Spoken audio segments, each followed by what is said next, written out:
அபிமான் பயன்படுத்துவதற்கு முன்பு நாங்கள் ரசாயனங்களை பயன்படுத்திக் கொண்டிருந்தோம். இப்போது அவற்றை பயன்படுத்துவதை நிறுத்திவிட்டு அபிமானை பயன்படுத்துகிறோம். அபிமான் பயன்படுத்திய பிறகு எங்கள் விளைச்சல் நன்றாக இருந்தது. வாழைகளுக்கு எந்த நோயும் வரவில்லை. வாழை நன்றாக வளர்ந்து வருகிறது. அனைவரும் அபிமான் பயன்படுத்தி பலன் பெறுங்கள். அனைத்து விவசாயிகளுக்கும் என் வணக்கம். என் பெயர் நாகேஷ். நான் கர்நாடகா மாநிலத்தின் தொட்டனஹள்ளி கிராமத்தைச் சேர்ந்தவன். இங்கு எனக்கு அரை ஏக்கர் நிலம் உள்ளது. அந்த அரை ஏக்கரில் நான் 500 வாழைக்கன்றுகளை நட்டேன்.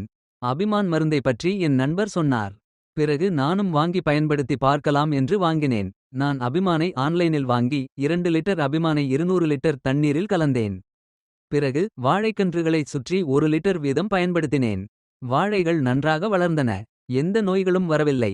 அபிமான் பயன்படுத்துவதற்கு முன்பு நாங்கள் ரசாயனங்களை பயன்படுத்திக் கொண்டிருந்தோம்.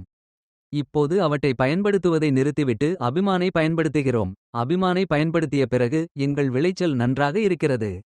வாழைக்கன்றுகளுக்கு எந்த நோயும் வரவில்லை. இது மிகவும் நன்றாக உள்ளது. அனைவரும் அபிமானை பயன்படுத்த வேண்டும் என்று நான் கேட்டுக்கொள்கிறேன். நாங்கள் வாழை நட்டு 5 மாதங்கள் ஆகிவிட்டன. இன்னும் 2 மாதங்கள் உள்ளன.